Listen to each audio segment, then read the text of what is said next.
Hey guys, आज हम इस अजीब और अनोखे प्राचीन हथियार को देखने जा रहे हैं। इसे मैन कैचर कहते हैं और यह हथियार प्राचीन समय में भारत में उत्पन्न हुआ।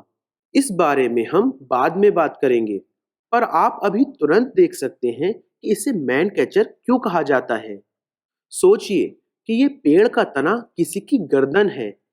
आप बस इस हथियार को किसी इंसान की गर्दन पर जोर देकर धकेलेंगे और यह बस इसके अंदर सरक जाएगी। पर जब वह शिकार खुद को छुड़ाने की कोशिश करेगा तो वह इससे निकल नहीं पाएगा। मैन कैचर एक अनोखा हथियार है क्योंकि इसका प्राथमिक उद्देश्य किसी को पकड़ना या रोकना है, उसे मारना नहीं है। तो हम इसे एक औजार कह सकते हैं क्योंकि ये वास्तव में किसी को मारने वाला एक हथियार नहीं है। तकनीकी रूप से आप इस औजार का प्रयोग करते हैं, इससे लड़ते नहीं हैं। मैन कैचर, इसका लोहे का हिस्सा वास्तव में छोटा है। यह लगभग 1 फीट लंबा है। यह आमतौर पर एक लंबे डंडे पर जुड़ा होता है और इसका आकार बहुत रोचक है। इसमें दो फ्लैप जैसी संरचनाएं होती हैं जो कि दो और लचीले स्प्रिंग जैसे घुमावों से जुड़ी होती हैं। तो जब आप किसी इंसान की गर्दन पर इससे जोर लगाएंगे तो फ्लैप रास्ता बना देंगे और आप इसे आगे बढ़ाकर उसे पकड़ सकते हैं। हालांकि फ्लैप बाहर की तरफ नहीं मुड़ेंगे, तो यह सिर्फ एक तरफ की द्वार की तरह काम करता है। आपको इसे खोलने के लिए कम से कम 2 लोगों की जरूरत पड़ती है। तो एक व्यक्ति के लिए इससे खुद को अपने आप छुड़ा पाना संभव नहीं है। और इन चारों तरफ बने कांटों को देखिए, ये इस बात को पक्का करते हैं कि शिकार भागने की कोशिश ना कर सके और वह जल्दी हिल ना सके, क्योंकि ऐसा करने पर ये कांटे उसे चोट पहुंचाएंगे। विशेषकर यह मैन कैचर 200 साल पुराना है और ब्रिटिश द्वारा प्रयोग किया जाता था।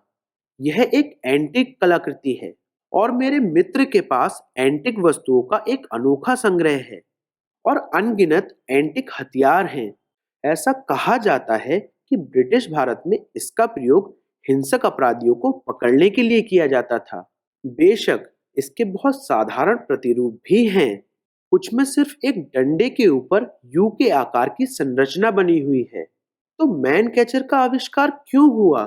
क्या दुश्मन के खिलाफ केवल एक चाकू या तलवार का प्रयोग करना ज्यादा आसान नहीं होगा?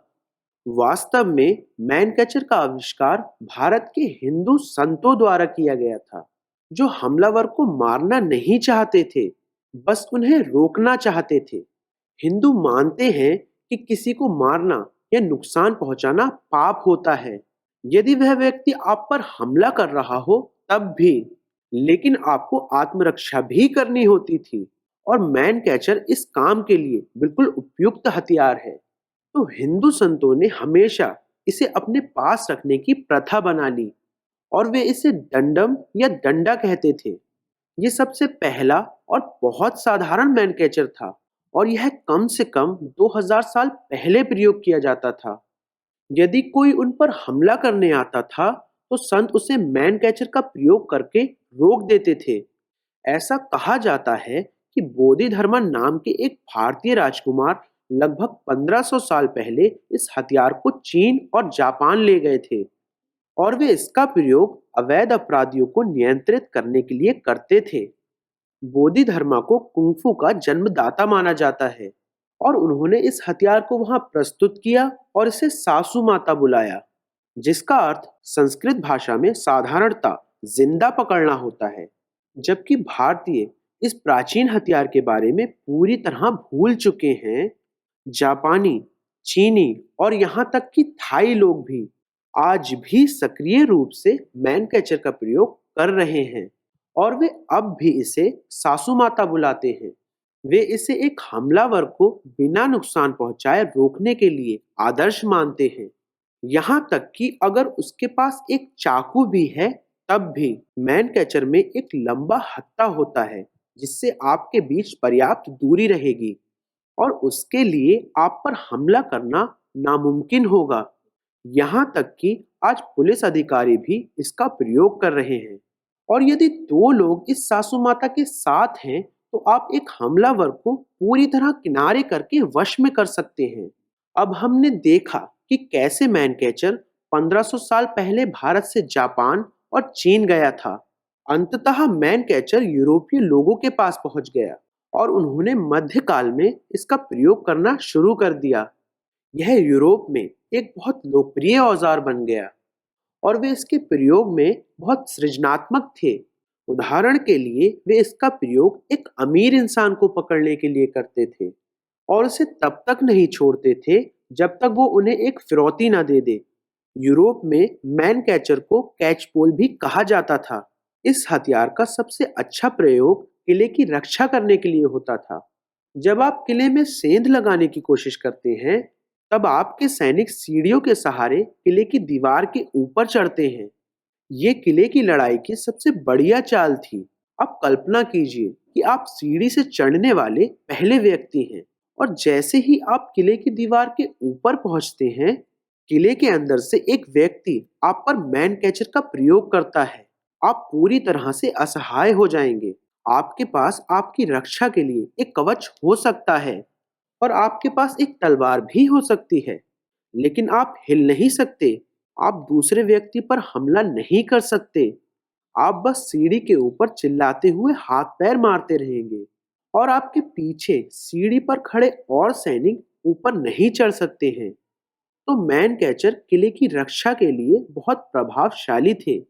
बस हमें बहुत सारे मैन कैचर पकड़े हुए सैनिकों की जरूरत है जो सीढ़ियों से ऊपर चढ़ते हमलावरों पर उनका प्रयोग करने के लिए तैयार रहें और सैनिक मैन कैचर का प्रयोग करके हमलावरों को पकड़ सकते हैं और फिर बस उन्हें उनकी जगह पर स्थिर रखें और उन्हें उनके पैर सीढ़ी पर बनाए रहने दें, जिससे वे मैन कैचर उन सीढ़ियों को पूरी तरह अनुपयोगी बना देंगे।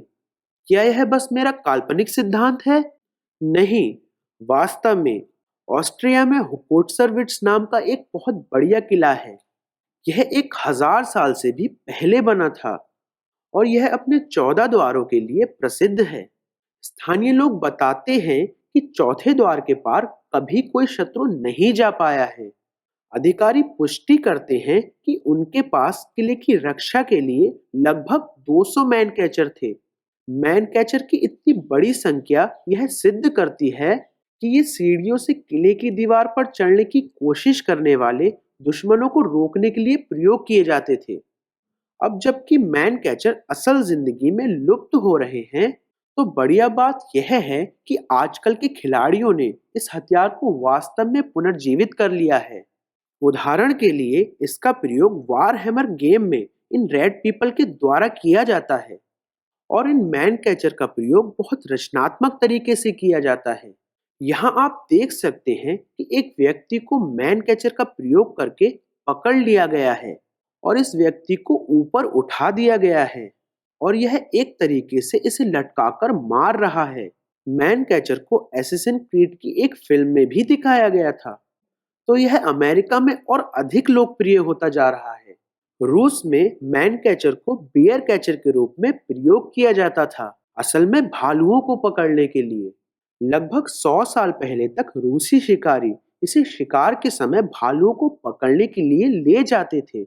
एक बड़े भालू को किसी और हथियार की जगह सिर्फ इस मैन कैचर से पकड़ने की कल्पना करें। मध्यकालीन रूस में इसे महान वीरता का काम माना जाता था। एक साधारण रक्षात्मक उपकरण पूरी दुनिया में घूमते हुए सबसे अधिक रचनात्मक उपकरणों में से एक बन गया। मुझे उम्मीद है कि यह वीडियो आपको पसंद आया होगा। मैं प्रवीण मोहन, वीडियो देखने के लिए बहुत बहुत धन्यवाद। सब्सक्राइब करना ना भूलें और सभी अपडेट्स पाने के लिए घंटी के बटन को भी क्लिक करें। कृपया इस वीडियो को लाइक करें और अपने दोस्तों के साथ शेयर करें और मैं आपसे जल्द ही बात करूंगा। बाय।